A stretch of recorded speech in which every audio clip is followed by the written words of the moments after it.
Let's move on to maybe the most interesting division, depending on how the Buccaneers turn out. The NFC South.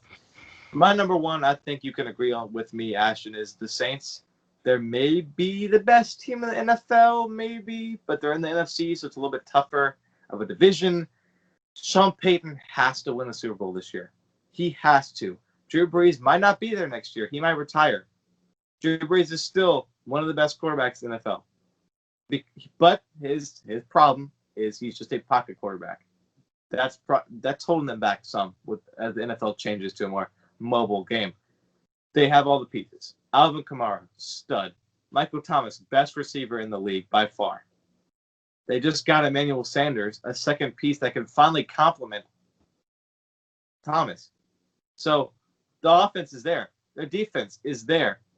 Marshawn Lattimore, probably the second best cornerback in the league, third best quarterback in the league, depending on how you ask.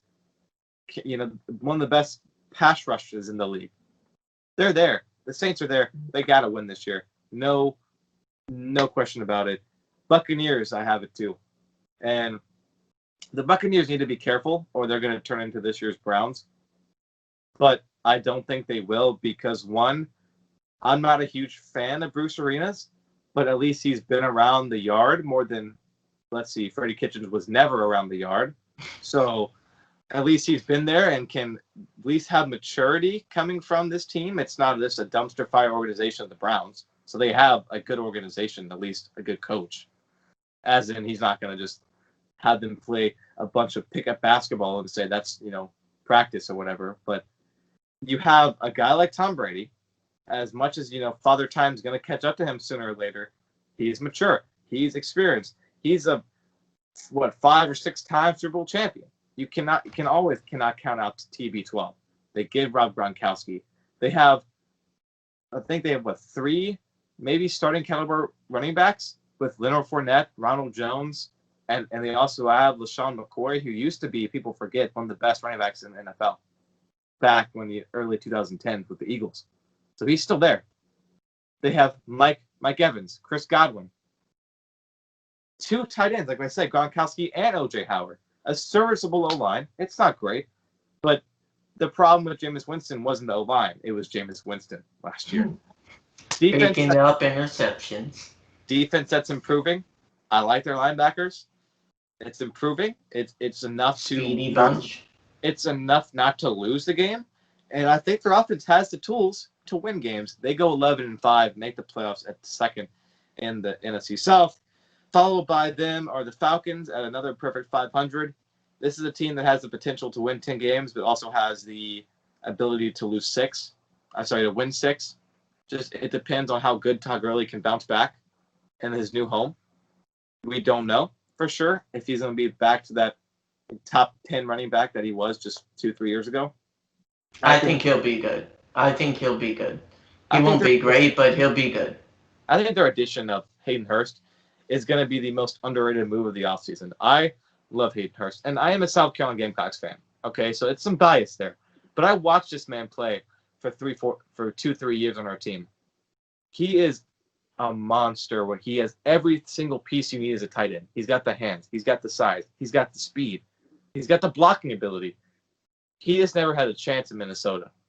He's always behind guys in Minnesota. Not Minnesota, in Baltimore. Mm-hmm. So he's going to have the chance to be the number 1, and the Falcons love their tight ends. They throw it in them 5-6 times a game. You saw that with Austin Hooper last year, and he was really good. So Hayden Hurst will step in that role and be really good. Their defense is the biggest question. How will their defense? It's not the same defense that was in the Super Bowl. They're either not as good as they were, or they got traded and they got released.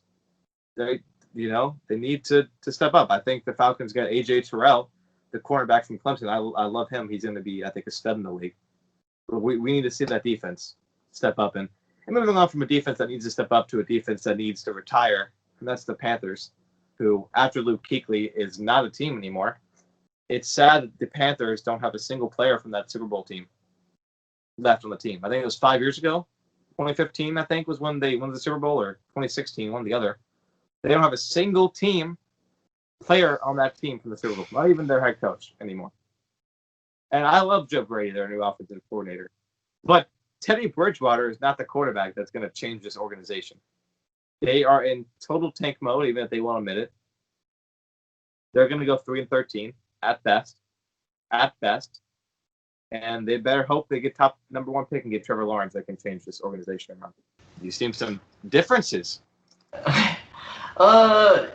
Not too much. My number 1 is the Buccaneers at 11-5. We have them going the same. Okay, Saints are okay. I want to see what you think.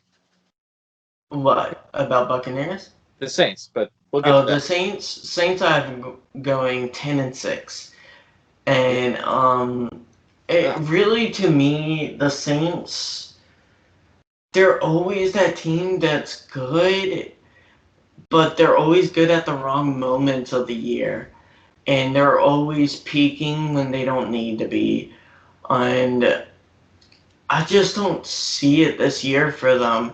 I mean, Sean Payton, like, how many heartbreak Super Bowls can you go through, or playoff losses can you go through before, like, you just entirely cause a city to erupt and riot? I seriously think if it happened again, they would have riots. Especially this year, because the hurricane just devastated Louisiana. Yeah. I feel like this is going to be one of those teams that is so close to making the playoffs at 10-6, but doesn't. I think it's going to be a rare team that misses playoffs at 10-6. The Falcons I have going 8-8. They are that average 8-8 team. And Matt Ryan, I really like. I really like him. I like a lot of the tools he has. A lot of the. It's like their receiving core is fine. Their defense is fine. I mean, they got Julio Jones. Well, I meant like their offense in general. Their receiving core besides Julio Jones, because he can get doubled up every game. Jones is great, one of the best receivers in the game, but I mean, the last 3 years have proven he can't carry the team on his back. Him and Matt Ryan can't do everything by themselves, and Todd Gurley will give them a little bit of a running game they haven't had in the last few years, but that will only win them 1 or 2 games against good teams. And then I have the Panthers going 5-11.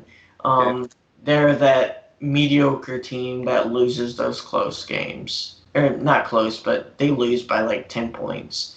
One thing I'll say, when we're talking about the Falcons, and this is gonna be my hot take. Matt Ryan will never win a Super Bowl in his career. That's my hot take. I don't think he's good enough to win a Super Bowl, at least, especially not with the Falcons. I actually think he's a Super Bowl caliber quarterback. I agree for one fact. They had the game 1 against the Patriots a few years back, and their offense decided to not score a single point for almost 2 quarters. That's on the quarterback for a lot of it. So but that's against the best defensive coach in the history of football. We're scoring over 20 points in the first half, and then you score 0 points. A single field goal could have kept them in the game. You didn't. They did. And all he had to do, I'm not going to blame everything on Matt Ryan. It wasn't all his fault. But he is that leader of that offense, and they got 0 points. That's all I'm going to say. I'm not saying Matt Ryan is a legend, but I'm saying he's really good. Just not for the ways you want to be a legend.